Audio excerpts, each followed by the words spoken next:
এতিয়ালৈকে আমি ধুবুৰী লোকসভা সমষ্টিৰ বিভিন্ন এলেকাত যিটো দেখা পাইছোঁ, AUDF বহুত আগবাঢ়ি আছে।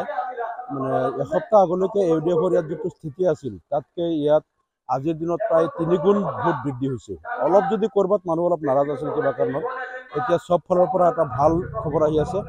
আৰু ইয়াত যিটো 11টা বিধানসভা সমষ্টিতে AUDF দলে বেছি ভোট লাভ কৰিব। আৰু বিশেষকৈ ইয়াত বদৰুদ্দিন আজমল চাহাব তেখেতৰ যিটো মানৱতাবাদী কাৰ্যকলাপ বা তেখেতৰ যিমান মানে ছাত্ৰ ছাত্ৰীৰ উচ্চ শিক্ষাৰ কাৰণে, নিট ডক্টৰ ইঞ্জিনিয়াৰ বনোৱাৰ কাৰণে বা বেমাৰীসকলৰ ট্ৰিটমেণ্টৰ কাৰণে, বিপদগ্ৰস্ত মানুহক সহায় কৰা তেওঁলোকৰ যিটো অৱদান, এই কথাটো মানুহে কেতিয়াও অস্বীকাৰ কৰিব নোৱাৰে। আৰু তেখেত বিগত 3টা কাৰ্যকালত এজন সফল MP হিচাপে তেখেতে ধুবুৰীৰ কাৰণে বহুকেইটা উল্লেখযোগ্য কাম তেখেতে কৰিছে, আৰু যি কথাটো ধুবুৰীবাসীয়ে নিজৰ চকুৰ আগত দেখি আছে। আৰু বিপৰীতক্ৰমে ৰকিবুল হুছেইনৰ যিটো বিগত দিনৰ তেওঁৰ যিবিলাক অপকৰ্ম, বিশেষকৈ ৰকিবুল হুছেইন কেবিনেট মন্ত্ৰী হৈ থাকোঁতে যিহেতু মানে ইমানবিলাক মানুহক ভোটাৰ সজোৱা, তেওঁলোকৰ নাম ফৰেইনাৰ ট্ৰাইব্যুনেলত ৰেফাৰ কৰা, আকৌ ডিটেনশ্যন কেম্প বনাই ইমান মানুহক, বৈধ ভাৰতীয়সকলক বাংলাদেশী সজাই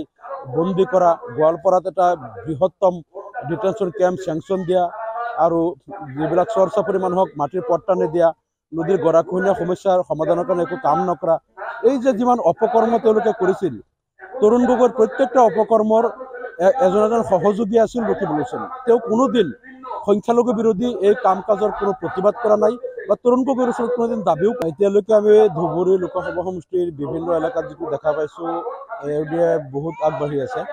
মানে এসপ্তাহ আগলৈকে AUDFৰ ইয়াত যিটো স্থিতি আছিল, তাতকৈ ইয়াত আজিৰ দিনত প্ৰায় 3 গুণ ভোট বৃদ্ধি হৈছে।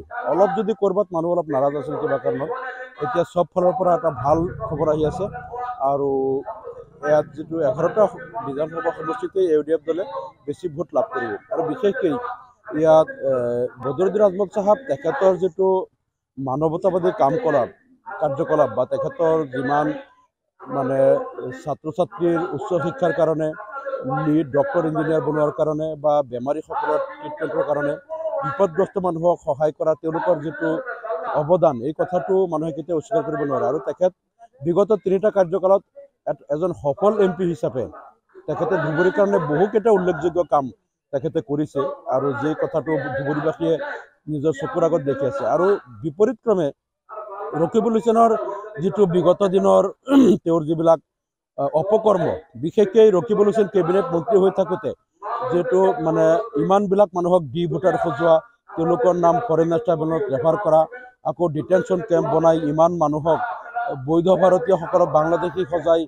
বন্দী কৰা, গোৱালপাৰাত এটা বৃহত্তম ডিটেনশ্যন কেম্প চেংচন দিয়া, আৰু যিবিলাক চৰ চাপৰি মানুহক মাটিৰ পট্টা নিদিয়া, নদীৰ গৰাখহনীয়া সমস্যাৰ সমাধানৰ কাৰণে একো কাম নকৰা, এই যে যিমান অপকৰ্ম তেওঁলোকে কৰিছিল, তৰুণ গগৈৰ প্ৰত্যেকটা অপকৰ্মৰ এজন সহযোগী আছিল ৰকিবুল হুছেইন। তেওঁ কোনোদিন সংখ্যালঘু বিৰোধী এই কাম কাজৰ কোনো প্ৰতিবাদ কৰা নাই বা তৰুণ গগৈৰ ওচৰত কোনোদিন দাবীও